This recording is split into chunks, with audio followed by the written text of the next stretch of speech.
The chess pieces are actually rubber figures wired with movable joints. Using stop-action photography, every movement of the creatures is filmed one frame at a time. When played back, the creatures come to life in continuous motion. They are then added to the chessboard.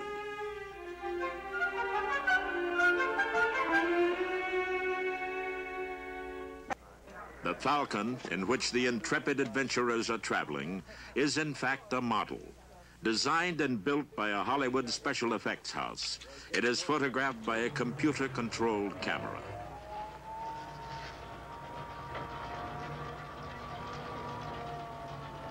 By photographing the model against a blue screen, it will later be possible to add different backgrounds and other moving objects to the scene. This can be done by means of double and triple exposures. The work is painstaking and precise. It is an endeavor where details count.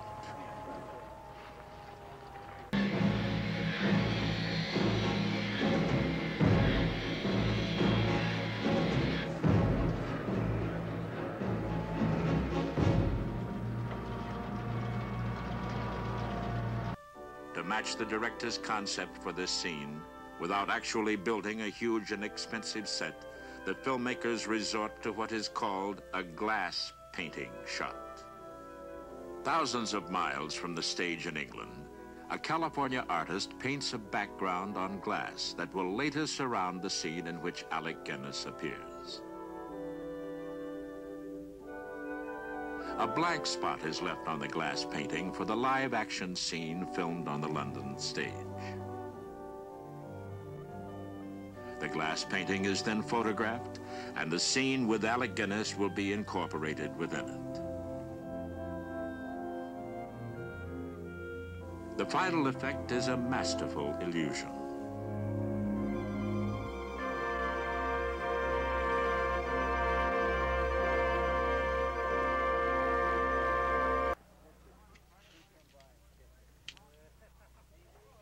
For the space-age dogfight, detailed models are used. With the computer controls developed especially for Star Wars, it was possible to film the elements for this sequence with a freedom never before exercised in motion picture production.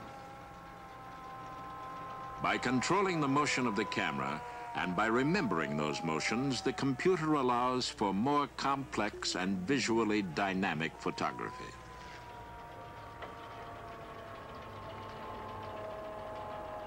Again, the models are photographed against blue screen to allow for the placement of other elements into the scene.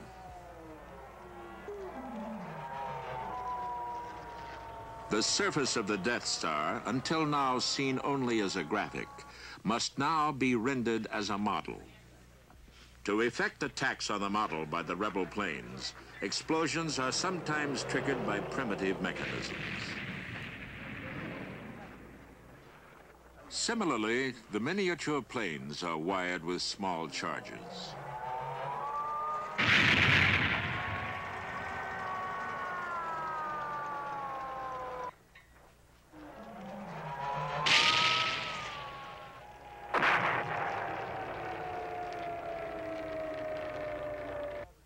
It took 2 years and $3.5 million to do the Star Wars miniature and optical effects.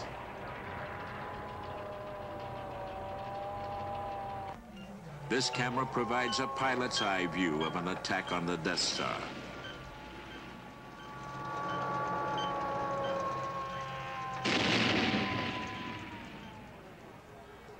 Thousands of hours are devoted to collecting all the elements necessary for the final sequence.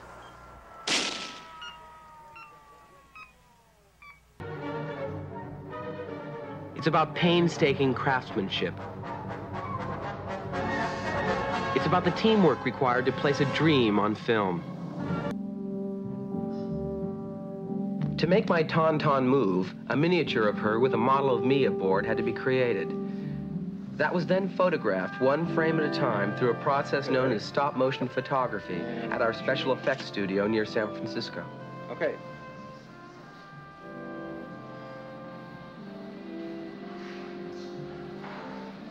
Shooting. It takes Dennis Muren and Phil Tippett an hour just to make 1 second of stop-motion film. The adjustments between frames of all the tiny moving parts are minuscule, but projected at the proper speed, 24 frames per second. These individual movements will flow seamlessly together. They're actually models which can be carried in the palm of your hand. They were filmed against background paintings and snowscapes months later. The models came in several sizes to match the scale of different live-action shots. The artificial snow is made out of baking soda and microscopic glass bubbles. It took 9 months to design and build these models. Dennis Muren does the stop-motion photography. The animator is John Bird.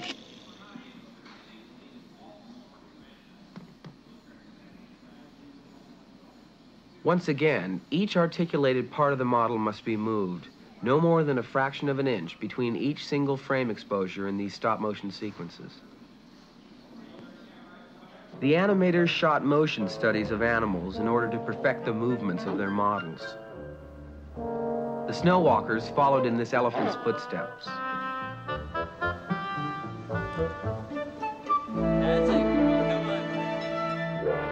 Because the live-action footage was finished before most of the special effects were completed, animated sketches, animatics, of the finished sequence were made.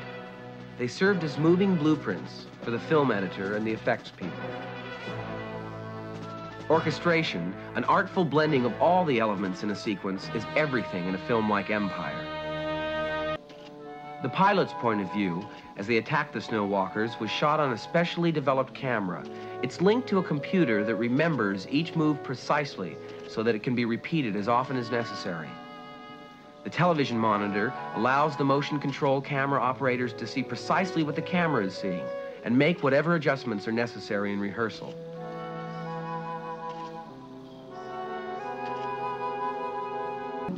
The speeder's flybys were done with models against a blue screen. The blue screen provides a neutral background so that still more elements can be added to the shot later.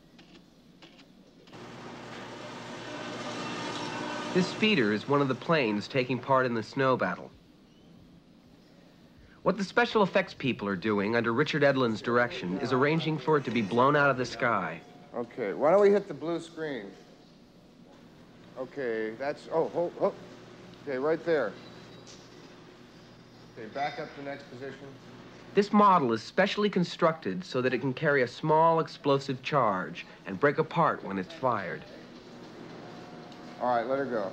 The explosion will be triggered electrically. Bang! Yeah, right? That's it. Okay, should we load it? The explosive charge is a secret concoction formulated to explode spectacularly and burn colorfully.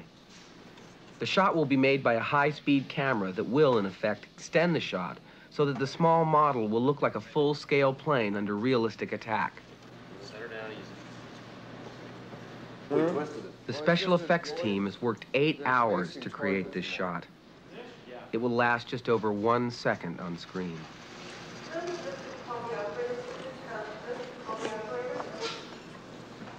anybody not ready? Everything's armed, ready to go. Okay. Light the smoke.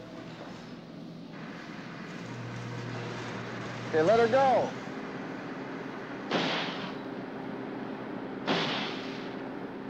To make sure the shot is recorded and to give the editor a choice of angles, it is covered by several cameras.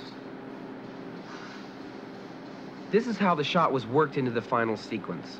When it has to fly, or seem to, it's a model that's set in motion against a blue screen.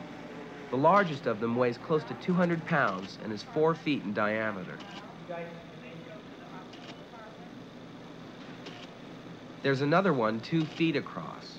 Very good for navigating an asteroid field.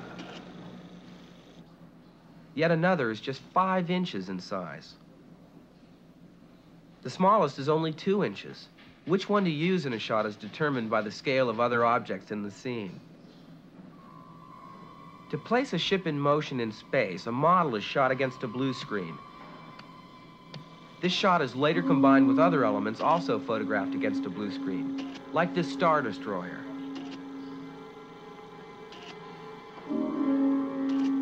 Falcon being hit. Each approaching asteroid also had to be shot separately against a blue screen and then combined. A blue screen's blue registers clear when printed on black and white film. From this film, two mattes are created, one black on white, the other white on black.